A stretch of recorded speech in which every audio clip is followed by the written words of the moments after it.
Hello everybody, how's everybody doing? I hope you're doing fine. The virus didn't catch you.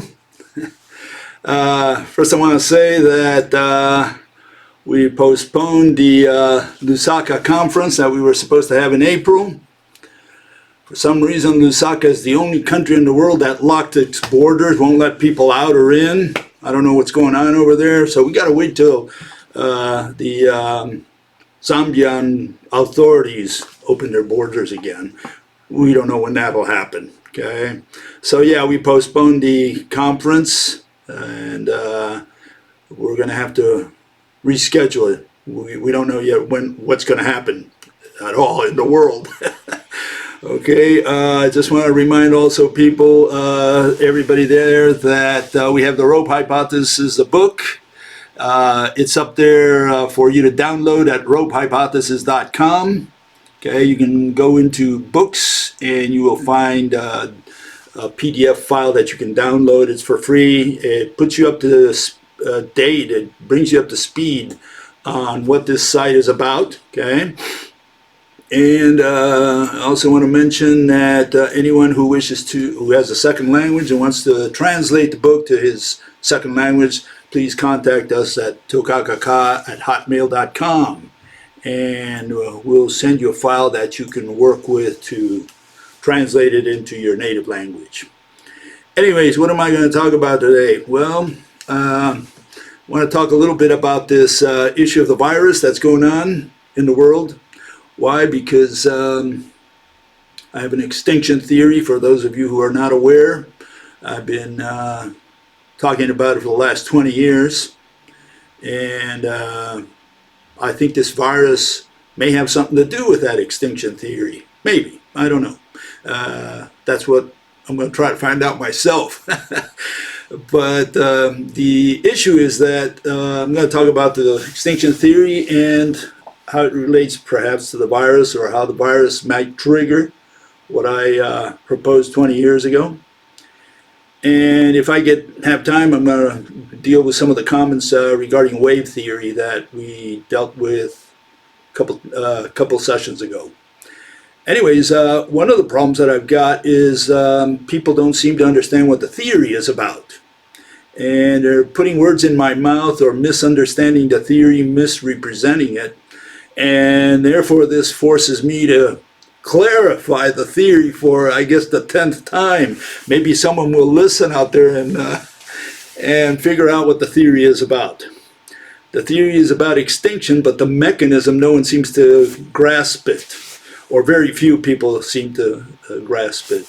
And I got a person who was aware of the theory. He sent an article, and the article is about this fellow in England who wrote a book, published I think now in March, and he talks about food. Okay, and that's right down my alley because it's a food theory. And this guy talks about the food situation in England, okay, in the UK. And he goes over some of the problems that the UK has with food, or with food policy. And this fellow put this article there like saying, Jesus, you know, if this guy's right, then maybe Bill's theory might be true. And the issue is that what this guy says, this author, has absolutely nothing to do with my theory. And so someone's got it wrong, and I want to clarify that the theory has nothing to do with what you'll hear from these people, from this author. Okay, so let me show you the author first. Okay, and here it is. This fellow, Tim Lang, and he says we have a massively fragile just-in-time supply chain, which could easily collapse. Okay, and he says that in Britain, the agricultural sector produces around 50% of the food that we actually eat, and he's complaining that essentially the UK is relying on imports. Too much of its food source comes from abroad, and that just 8 companies control the 90% of the food supply. Okay, and so that's essentially his argument. And I just want to clarify that none of this has anything to do with my theory, okay? None of what this person just said there has anything to do with the theory. Now, it has to do with England and its ability to overcome some kind of catastrophe out there where it somehow is isolated from all these supplies that come from abroad. That's a separate issue. But that's not what my theory says, okay? So I want to make sure that's understood, okay? What I do like about him, let me put this up again, is the last statement that he made in there, which is this one. He says, we have a default position of assuming someone else will feed us. Oh, I love that one. I love that one because he wasn't aware of what he said. You know, that statement, someone else will feed us, applies to every person on earth, essentially. Maybe there's some hunter-gatherers, he feeds himself, but every one of us depends on someone else to feed us. See, that wasn't the case with basal hunter-gatherers of the Upper Paleolithic, and it's certainly not the same for, for the few hunter-gatherers that are out there that maybe hunt some animal and feed off of that, Everybody else in the world essentially depends on someone else feeding them. And we're not aware of that. See, we think that you just go to a store and get something, you're not even conscious of this. And it turns out, yeah, we depend on other people to feed us. Keep that in mind, okay? We depend on others to feed us. And without feeding, we're dead. That sounds like extinction, at least for the individual. Okay, and out of that article, it referenced another article as well. And this article said, again, analyzes the food situation, again, in England or in the UK. And again, talks about, says, we now produce 60%, but because of exports, only about 50% of the food we eat is actually produced here. That's in the UK, right? And this means we are now at a risk from global shocks, including exceptional weather. And what are they put next? Disease, which is what we're having today, war, disturbances in commodity markets, etc. So, why doesn't any of that have to do with the theory? My theory. My theory says one thing that you got to get clear right up front. If you don't understand that, there's no reason in pursuing in going any further with questions or comments or beliefs or whatever. You have to understand the bottom line. The bottom line is money will disappear. Money will be no more. That's the theory. Now, if you find anyone on planet Earth today, present today, or ever in the history of life on earth, that said money will disappear, I'll buy you a beer. Okay, there is no such theory out there. You can look in the Wikipedia, you can look in the, in blogs or whatever, experts from the universities. You will not find a single person saying that money will disappear, money will be no more. Okay, I want to get that straight because that goes into one ear and come out the other, and people just keep blabbing about stuff that I haven't said. I said money will disappear. Now, I don't know how difficult that can be for people to understand. Money will disappear. Now, you might say, well, I don't believe that money will disappear. That's what 99.99% of humanity says. I don't care. I want you to understand that that's the theory. The theory that I'm proposing, money will disappear. Okay, so whether you believe in it, or you might say, well, how will it disappear? Again, right now it's irrelevant. Right now we can't even get you to say the prayer, money will disappear. Okay, that's the theory. The theory says money will disappear. And so that's the first thing you need to get clear. Unless you understand it, you will not understand anything else, because you'll say, a lot of people say, well, yeah, Bill's right. The climate is changing. And that's going to affect our food production. Or we don't have enough land on planet Earth to feed, 8 billion people. Or we're running out of water, maybe out of fuel to power all these things. They come up with a bunch of stuff that has nothing to do with my theory. The theory is money will disappear. Money will be no more. Okay, I hope that's clear. And yeah, if you look at the paper, which I've got there in the description, there's two papers there. You look at the one that says, we are the last generation of humans on Earth. It'll give you an idea of, just a very vague idea, very broad idea of what I'm referring to. I'm saying that money will be no more, okay?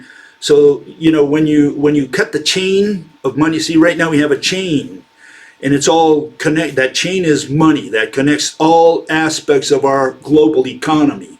The producer of food, right? The agriculturalist, he or the company, the corporation, sells to a transportation company, or might even be the transportation company, the way they're monopolizing every aspect of agriculture today. So it goes to the producer, the guy who manufactures food or packages it or processes it in some way. From there, it goes again through transportation to the stores. Okay, and from the stores, it goes to the consumer, and the consumer is the guy who works at the agricultural corporation. Some of them at least, right? And so it goes all around. All that's connected by a chain called money. It only works because of money, the whole chain, the whole cycle. You cut the chain, you get rid of money, and nothing works anymore. Okay? That's the theory. The theory says, if money disappears, for whatever reason, God comes in there and just waves his magic wand, there's no more money, nobody believes in money anymore, nobody accepts money anymore. Okay? Are you following me?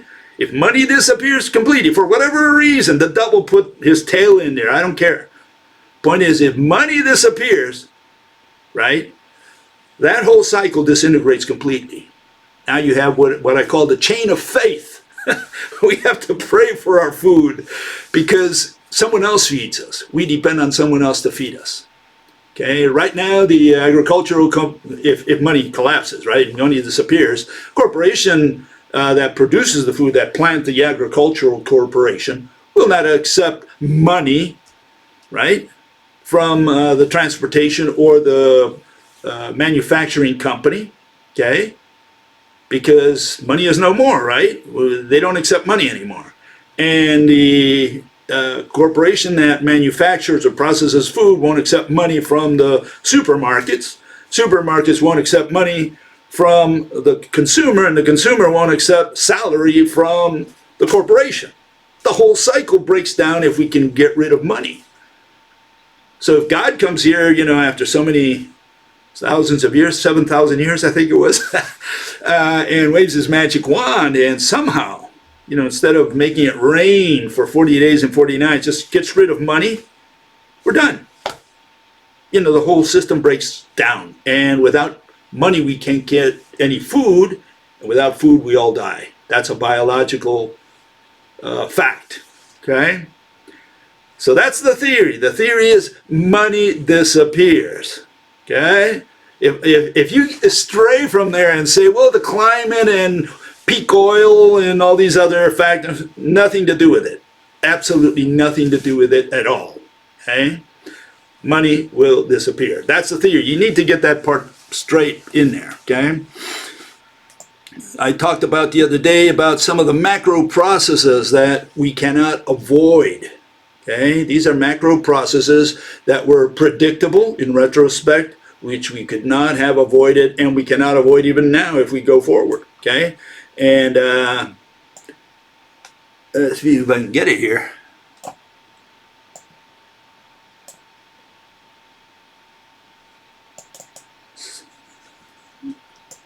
I don't know why it doesn't show up. Ha ha. What is going on here?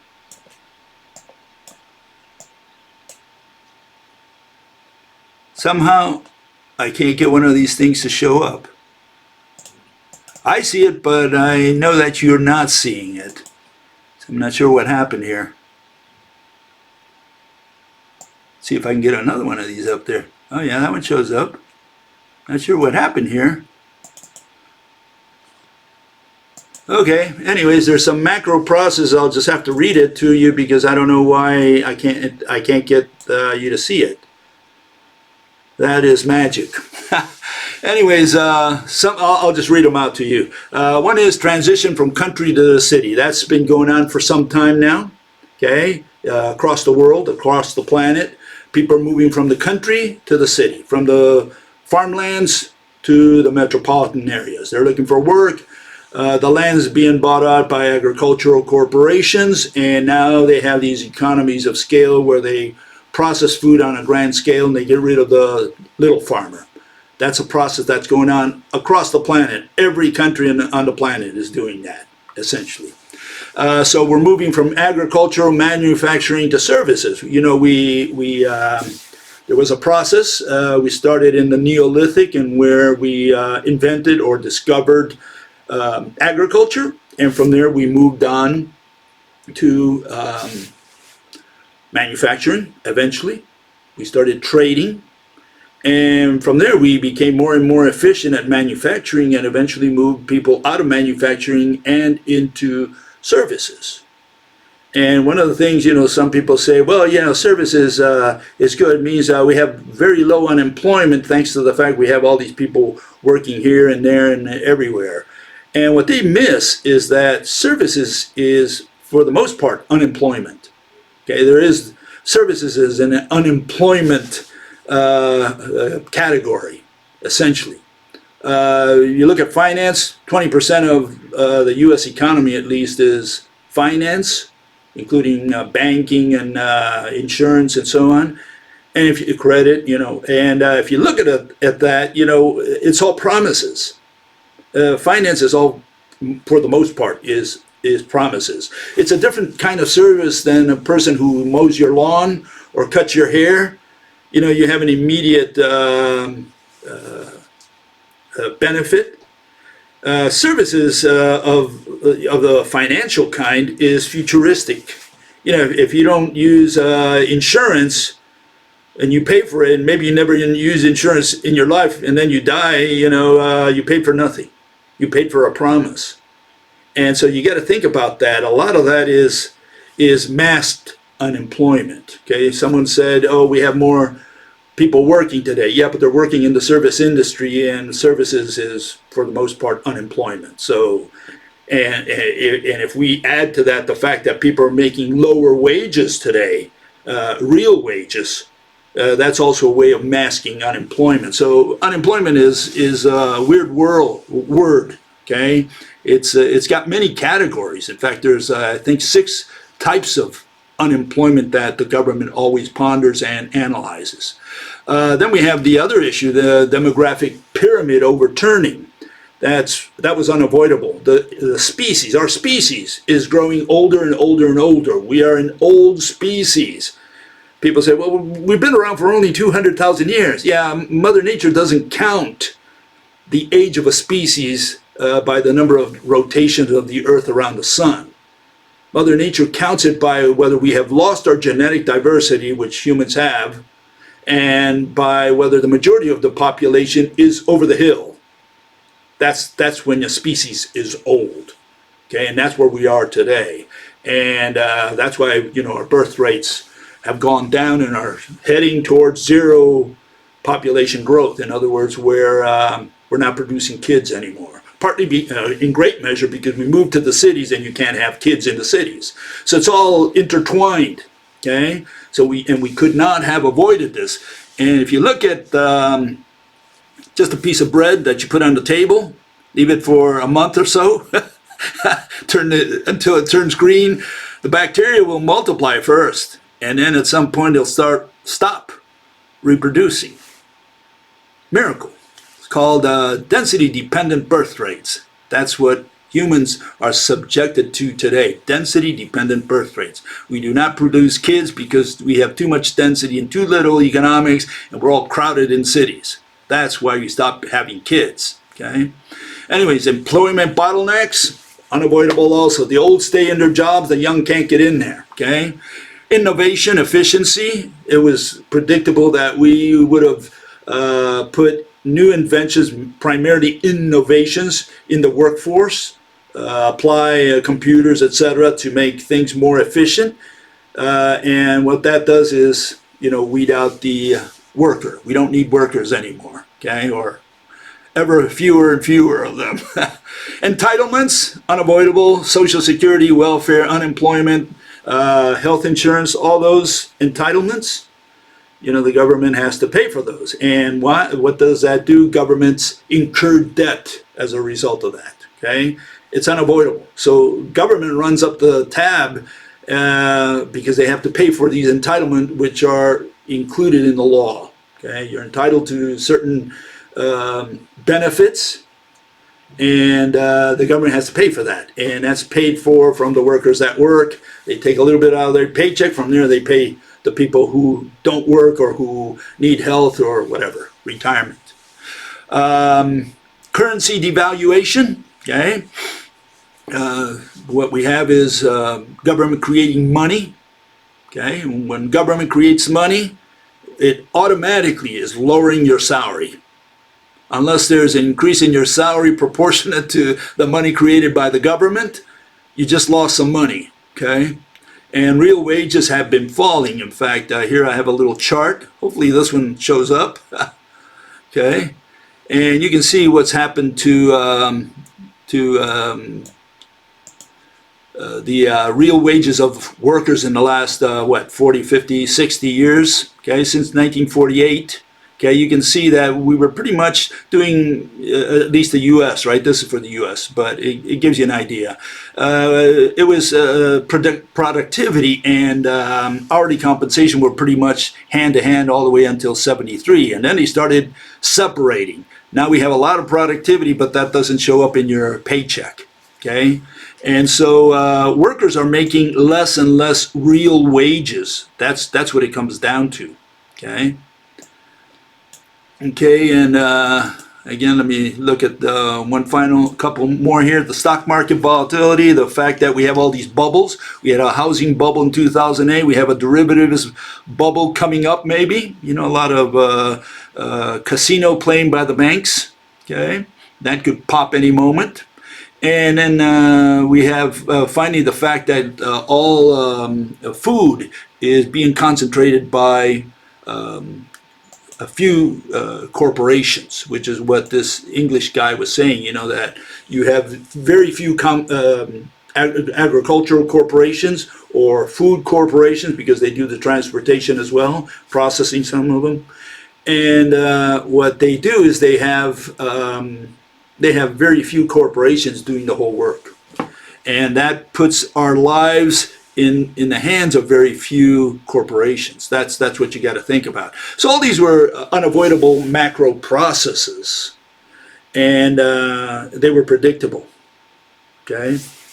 And I think all that points to the fact that we are going to hit a brick wall at some point with the economy. We cannot continue growing forever, especially population doesn't grow, which means demand doesn't grow.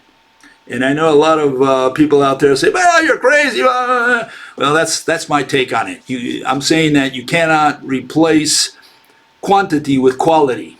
You cannot say, well, we make new products and people want to have new products and blah, blah, blah. Well, I don't buy any of that nonsense. No, it's a volume issue. If you want the world economy to grow, very simple. You have 1 trillion Martians put orders to Earth for all kinds of products, and you'll see us booming like you've never seen it before. You'll see factories running at full speed, hiring workers just to produce for the 1 trillion Martians. So yeah, numbers are important, okay? Volume is important. And that happened in the 19th century when population was expanding, blowing up, and people were demanding products, and new inventions were coming online. So it was a very dynamic era.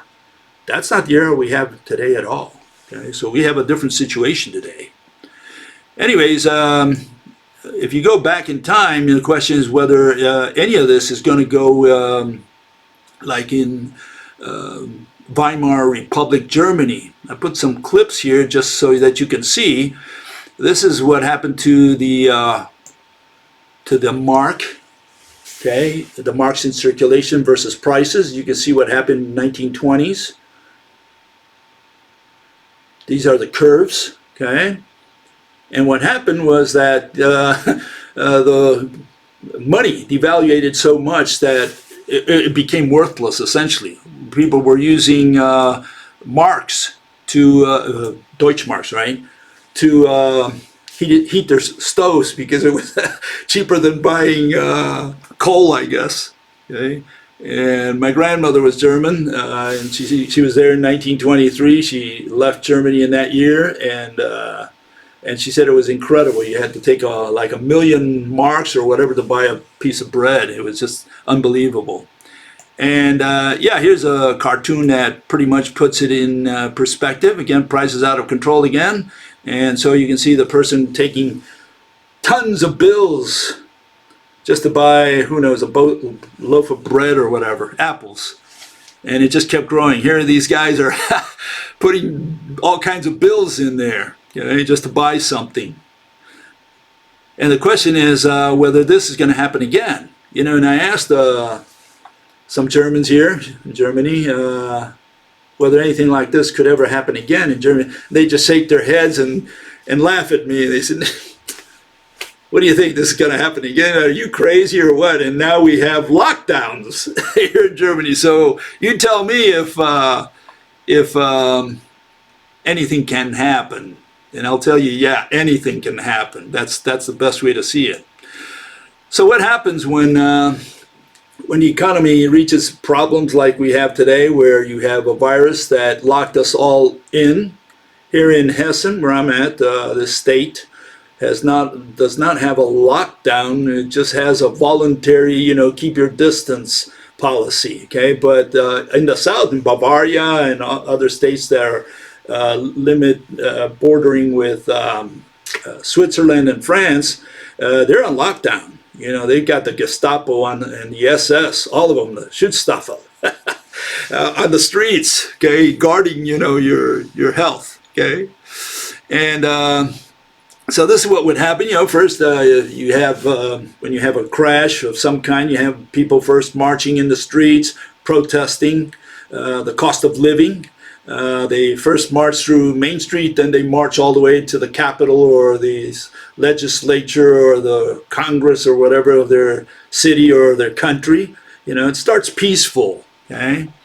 And then it gets less and less peaceful for some reason, okay?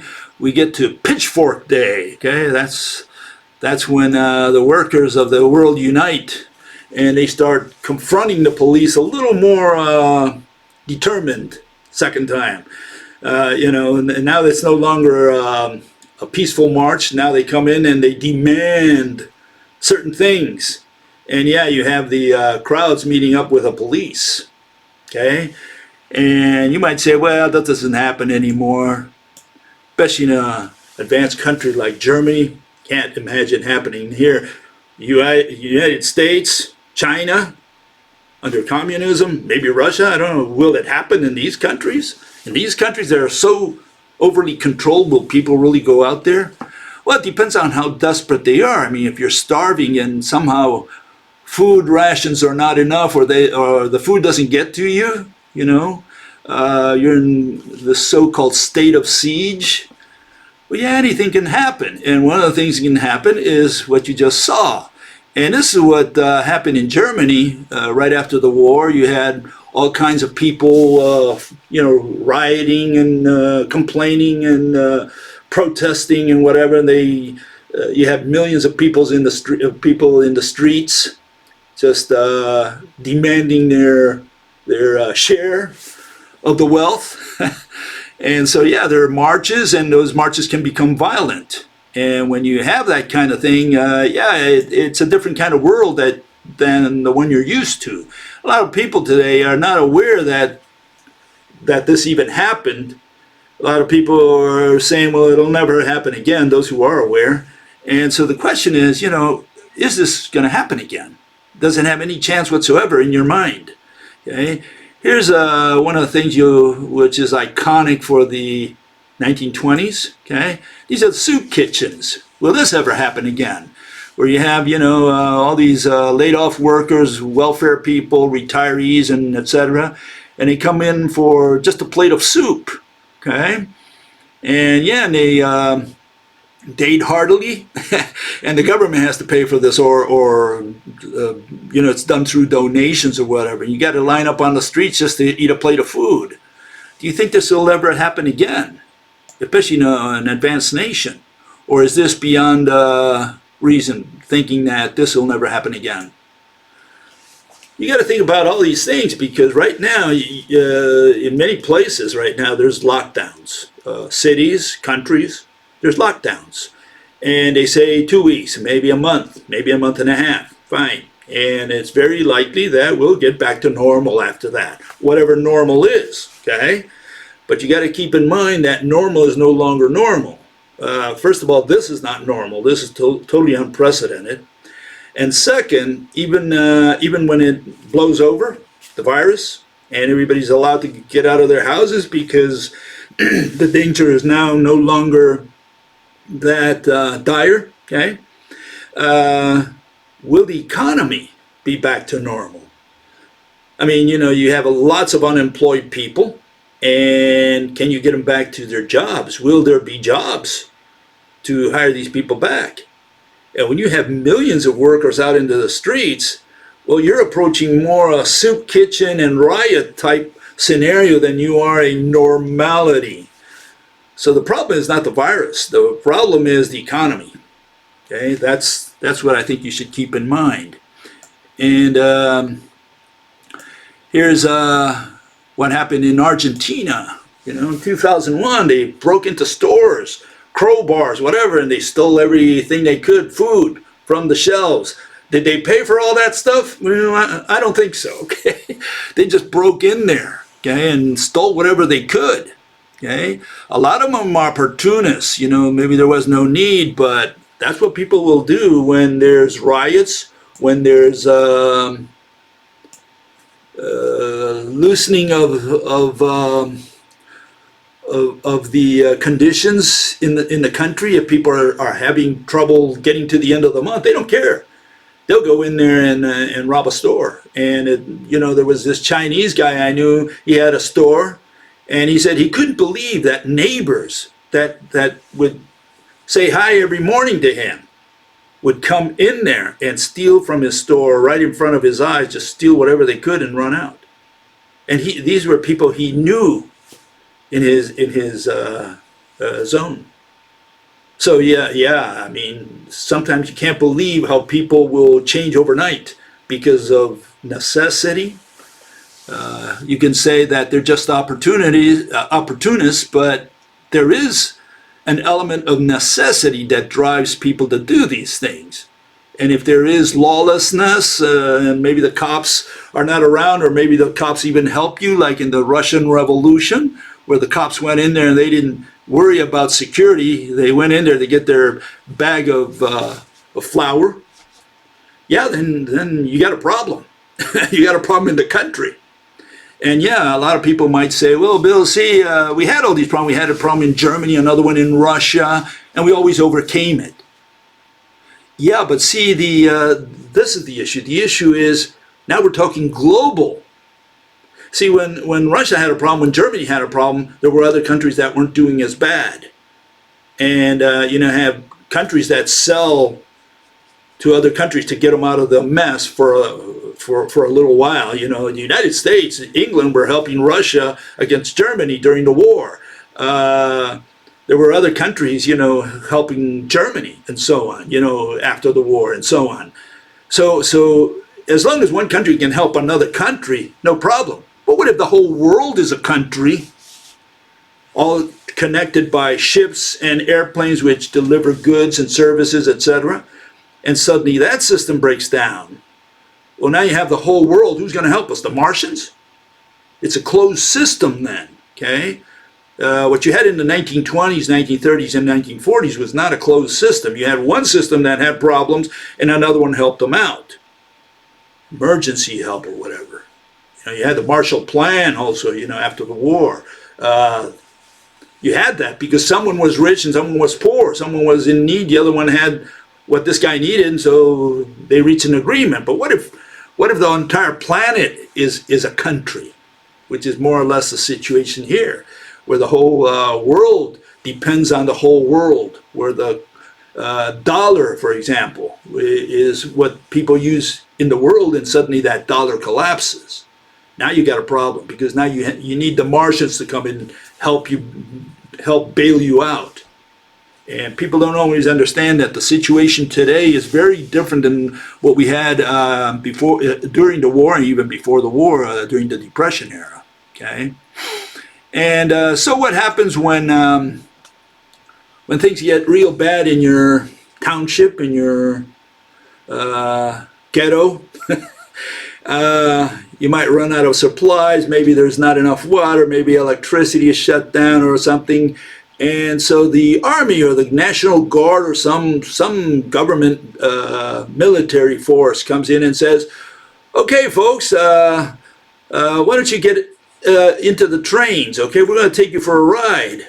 Okay, and so they put people on the trains, and they start taking you to maybe a concentration camp, where they say, "Well, we can provide you there with food, water, electricity, whatever you need." Would you get on the train? Do you think that's a good decision? I mean, you either stay behind and starve or whatever, or have nothing to drink, or you go with the National Guard that promises to feed you and whatever until things get better. It's always until things get better, right? So it's your choice. You stay behind, or do you go? Okay, and you can go on trains. You can also go on trucks. This is the way they did it again in those days, before and after the war, right after the war. And you can see people loading onto the trucks. What if they come with a military trucks and say, "You want to get on?" Or even worse, they say, "You must get on board." What would you do? Would you get on board that truck, or would you rather starve behind and take your chances at your home? Or would you rather go into the concentration camp, okay, and see if you survive in there better than outside? Can this ever happen again? Anything similar to that, where shortages become so dire that you have no other choice but either to get on the truck, or whether, even worse, maybe they force you onto the truck, okay? You got to think about these things if you think that any of this might happen again, okay? And yeah, at the camps, you have no problem. You have these guards. They'll put you straight. They'll make you stand up straight and salute, okay? You have your own medical services at your home, okay? This is what you might be seeing. You have your own bunk bed, hey, private bunk bed. You have your soup kitchen, all in one, all in the same place, okay? So yeah, you have guaranteed labor, the whole works. Why not? Why not get onto that truck, right? And yeah, here's the Auschwitz, the camp. Okay, it gives you an idea of what it looked like, and you might be put into some camp like that with thousands of people. Okay, would you get on that truck? Would you get on that train, or would you stay behind? Is the question. Do you think this will ever happen again? Is there any chance whatsoever in your mind that this could happen again? And you can imagine that. Just think about what you're looking at there.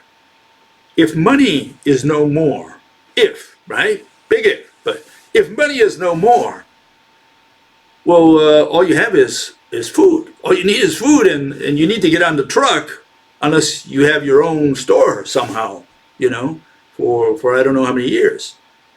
So it's your choice. You either get on the truck or you don't. And the other possibility is that they force you onto the truck. Could happen, right? I mean, we don't know which one would happen. And if you get on the truck or whether you stay behind, either way, money is no more. You got to think about that. Those people that went on the truck, they had no more money.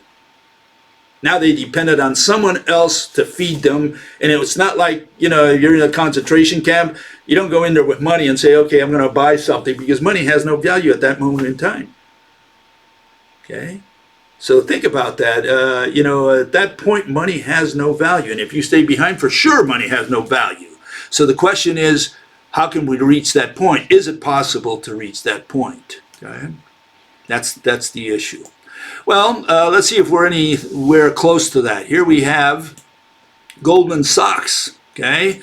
And this is what they say regarding the coronavirus. They say that second quarter coming up now, right? 85% of sports and entertainment loss, decline. 75% decline in transportation, 65% in hotel and restaurant, which already has suffered quite a bit. And they revised their 6% drop to 24% drop. Unprecedented. And maybe they're a little pessimistic, you might say.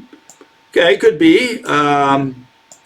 Here's the several banks, including Goldman Sachs. These are their predictions or their proposals. They say that Goldman Sachs, you got that 24% there, decline. Credit Suisse says it's 12%, half of that. UBS, Switzerland Bank, minus 9.5. Barclays 7, and so on down the line. You can see that they have very different numbers. And this should give you an idea that these people have no idea whatsoever what's coming because they have such different numbers. And the interesting thing is that at quarter 3 and quarter 4, it's all pluses. So they say it's only going to last one quarter, and then we're back to normal, okay? Or more or less normal. We're going to start growing again. And you can see the percentages are all different for all these big corporations. And so the question is, are these people guessing? I mean, they're guessing as much as I am guessing, okay? Are their astrologers any better than me? And I recognize I'm a lousy astrologer, okay? I don't confuse science with astrology. And these people do astrology. They make all these predictions. They don't know if this is the last fall. Maybe it just keeps falling and falling and falling, okay? And I discussed that to some degree the other day. And here's one company, Barron's. Some of you have heard of them, okay? And they had their, like 10 of their experts give an idea what you should buy. And these people are buying, some people are buying toilet paper. These people buy stocks. If it falls far enough, they'll buy it. They think it's a good deal because they buy, and then they wait for third quarter to come back up, and they make a killing, and that's their hope. Okay. The question is whether third quarter is going to go up or go further down. And you might say, well, Bill, it's got to go up because we all go back to work. No, there are a lot of companies that are going to go bankrupt, and I'm not sure how much of that labor force is going to be hired back again. You know, you're going to have a loss of anywhere. According to Mr. Trump, in fact, I'll pull it up here in a second. He says, or his administration says, that they think, right, they believe there's going to be like 20% unemployment rate due to coronavirus. Now, just to give you an idea, the 1929 stock market crash produced in the 30s a 22% unemployment rate. And so here they're talking about Depression era type situation. Okay, and the question is whether it's just going to last one quarter or it's going to go beyond. Because you got to think about something. Once people lose their jobs in certain types of industries, you know, those jobs are not created back again so swiftly because there's not enough demand for those services or goods and services. Maybe goods, but not services. Services is a luxury economy. You know, you pay the guy to mow your lawn. Now you got to mow it yourself, and so that guy lost his income, and so on. You know, so you get a lot of this stuff that you got to think about whether it's really going to pick up, and it might. I'm not saying it doesn't, but keep that in mind. 2 to 3 million people that lose their jobs. That's a big hit on the economy. And when they lose their jobs, they don't get them back overnight. It takes a while. And the question is whether in the meantime, instead of going up, it goes down, further down. And you have more unemployment because now you don't have enough demand. And that's why you need the $1 trillion stimulus, give money to people so that they can go out and spend it and stimulate the economy again. Okay? It's an artificial trick that keeps us alive, you know, keeps us going. Okay? I talked about the chain reaction the other day. This is what I think happens in general. Okay, you have the coronavirus strike people, and what happens is governments and so on overreact perhaps, And because of that, you created this panic. And what happens now? Corporations lose their revenue, and workers lose their jobs, and consumers stop buying. And then the cycle repeats itself again, starting at corporations lose their revenue. And the only thing government can do is just give money to all these people and say, okay, we're going to give you money to keep you going. And that's about as much as they can do. That's it. Okay? Whether that's going to work in the long run, it's up to you to figure out, whether that's the case. Here I made a little illustration of what happens when more and more workers lose their jobs and have to maintain the few workers that remain have to maintain an ever-growing population of unemployed, of couch potatoes, okay? And here you see the little trick, how it goes. It's a little, it illustrates what's happening, okay, or what could happen. What you have is more and more people losing their jobs, okay, which is what's happening right now, and more couch potatoes on the right, okay? And you can't have this go on forever. At some point, you got to hire people back up because otherwise the entire economy collapses. And I'm saying that this process eventually is unavoidable because an economy can't grow forever. And it can't grow forever in great measure because we're not producing consumers. We're not producing children, okay? So, we have a Ponzi scheme. That's what our economy is like. Essentially, that's what it boils down to. You have to have more people, or like if you're a car company, you made your calculations that next year you're going to sell more cars. Why are you going to sell more cars? Well, because you have more people, and those people have money. And if you don't have more people, and the people who remain have less money, less disposable income, you're not going to sell more cars. You're going to have to lay people off from the assembly line and so on down the line. And then now you have more unemployed people clinging onto the system. And that's what that little gift showed. So this is what I think is going to happen. I think it's going to be a total economic collapse eventually, given enough time. I'm sorry I don't have any good news, but that's my take. That's what I think is going to happen. And why do I think it's going to happen? Also, if you put it in the context of mass extinctions. I'm saying all mass extinctions happened in the same way. They happened when the economy collapsed. The economy collapsed on the dinosaurs, okay? Their economy, all animals have an economy, and their economy is food. That's it. The economy of an animal is food. That's all an animal has to worry about in the wild, right? Has to worry about every day, day in, day out. Where's he going to get his food? Okay, especially the carnivores. The cows have it easy in general. They find it on the ground when there is, unless there's dry season. Then they die as well. But cows can eat their grass, and then someone eats the cow. That's the way it works. And when the bottom rung collapses, the primary production collapses, the whole system collapses.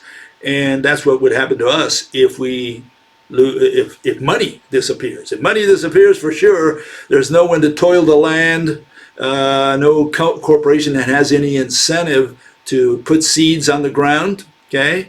And when that happens, we're all in trouble because as long as we have money, no problem. But when money disappears, now we have a real problem. Now no one goes in there and plants, no one distributes, and the cities just starve to death. And that's what I think is going to happen, just like it happened to the dinosaurs. When their food sources disappeared, they died. No asteroid, no volcanoes, no supernovas. For sure. None of those can explain selectivity, especially chronological selectivity.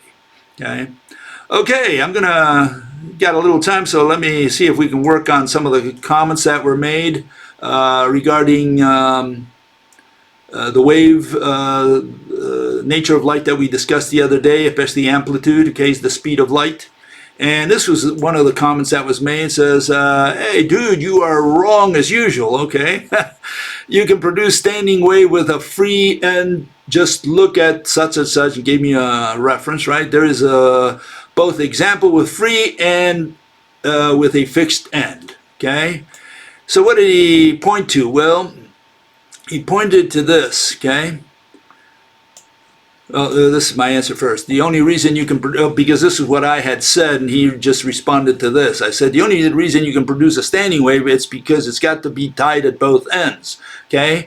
Okay, I said tied at both ends, but the issue was that, if you don't hold the so-called wave, whatever is the thing that's waving, and I showed it with my, my rope, okay? If I don't hold it at one end, I can't create the standing wave, okay? That's what I was saying. And he said, well, here we have a wave that is not held at both ends. And I had to see that. I see, what is he referring to, okay? And what he showed, or what he pointed to was this, okay? Okay, he says this wave, see, you can see it there. He says, see, it's not held at the other end. Yeah, but he's cheating. And he doesn't realize that he's got a bar, metal bar there underneath that's holding the whole thing up. If we take that bottom part out, can he do that same little trick if we don't have that supporting rod?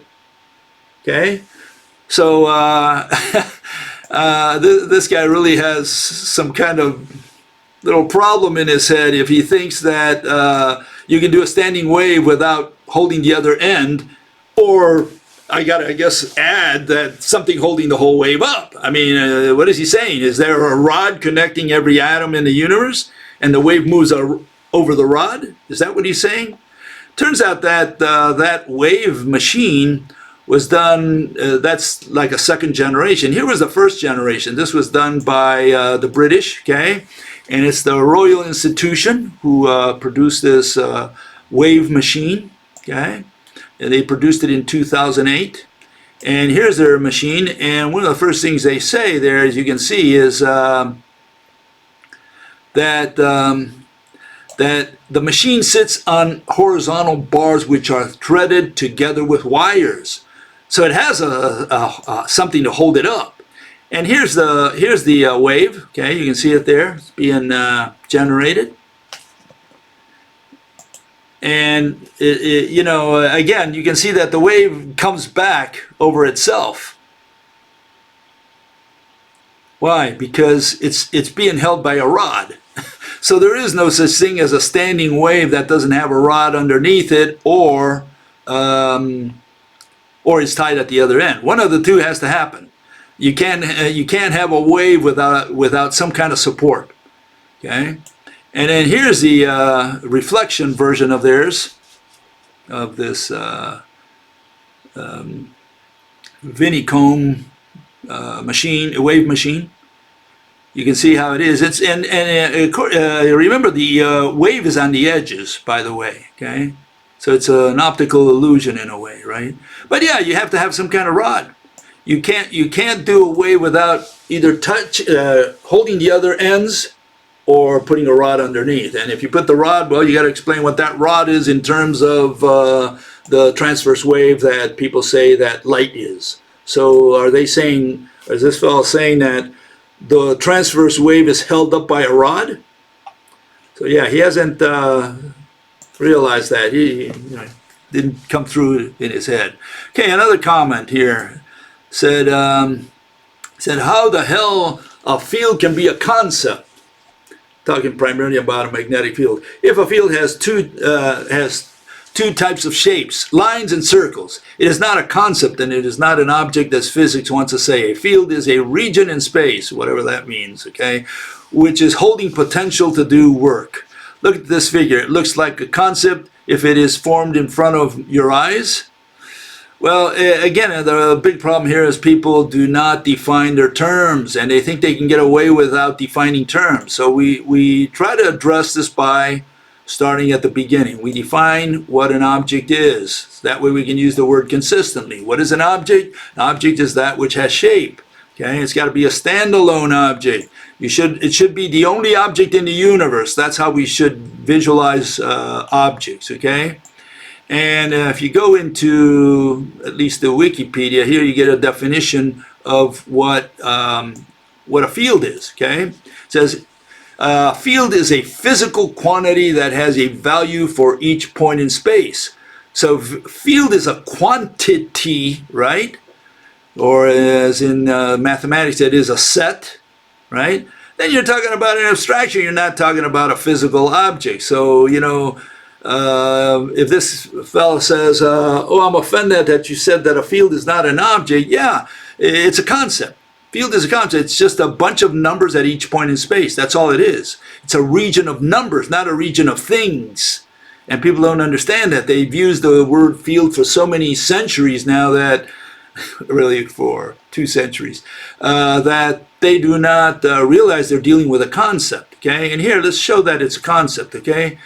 An object is a standalone object, like that blob that you see there, the white one.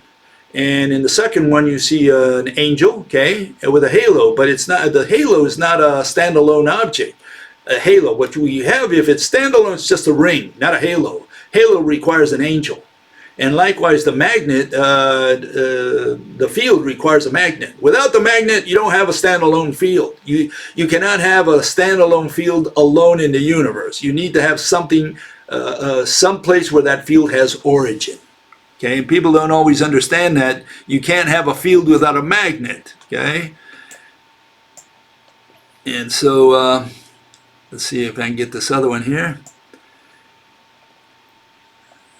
Give me a second here. Here's a magnet underwater. You can see it's pulling each iron filing individually, one at a time. So you got to identify what makes up the field. There's something that's making up the so-called field. Field is just a region where all those magnets are moving, where all those iron filings are moving. There is no standalone object called field. Field is not only not a standalone object, but it's made of something that is in motion. A field is a dynamic concept. Okay? That's what it is. And people, again, because they don't define their terms, they don't know what they're talking about. And so just in case, we bring a little authority to bear, and that's from Mr. Faraday and Mr. Maxwell, and they said that, you know, a field is made of something, you know. Maxwell said, you know, it's in that space there's matter in motion, okay? And Faraday said, here it comes up, I cannot conceive curved lines of force without conditions of a physical existence. They knew that lines of force and that so-called field was mediated by something that was material, physical.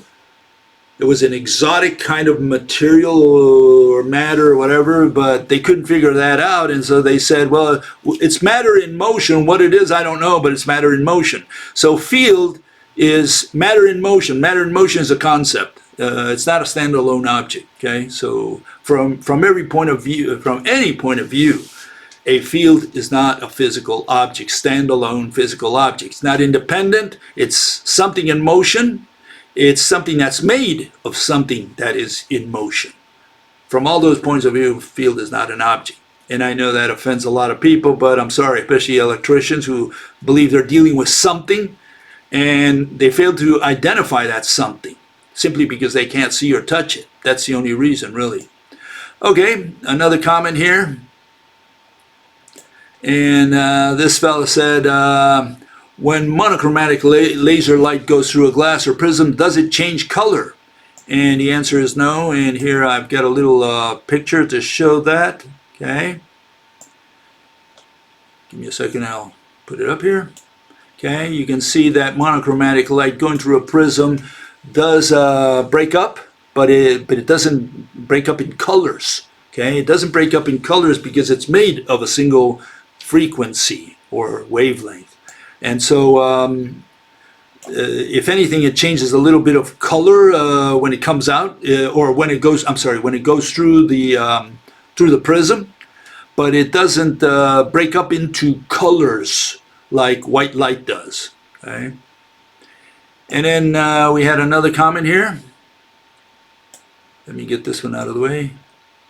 And it says, if you go to Fermilab's video, they explicitly state at 710, blah, blah, when one wave is moving at a different speed than the other one. Bill, this has nothing to do with amplitude. You lied. Well, see, the problem is the guy said speed. He said speed. It came out of his mouth, but that's not what he showed. Okay, so again, he just said it. He's the guy who lied, not me. This is what he showed, okay, and this is standard in the, anyone who knows anything about amplitude, okay.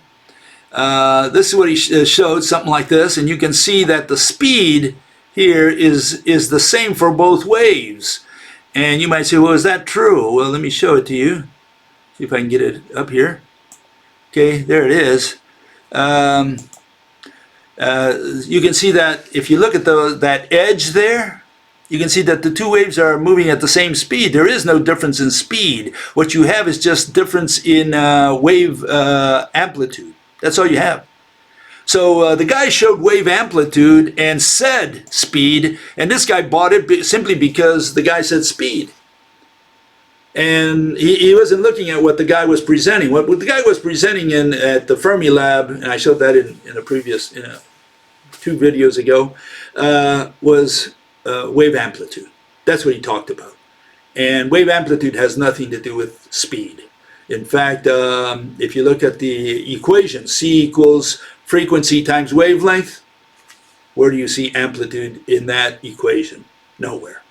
So amplitude is what he showed, but amplitude has nothing to do with speed, but speed is what this guy said, and what he showed was amplitude. So again, you're wrong. You're wrong. You're the one who's lying, or you're being fooled by this fellow from Fermi Lab who makes lots of money and doesn't know the basics, doesn't know the fundamentals of what he's talking about. Anyways, with that, I'm going to continue on Wednesday, and we'll see you then. Bye-bye.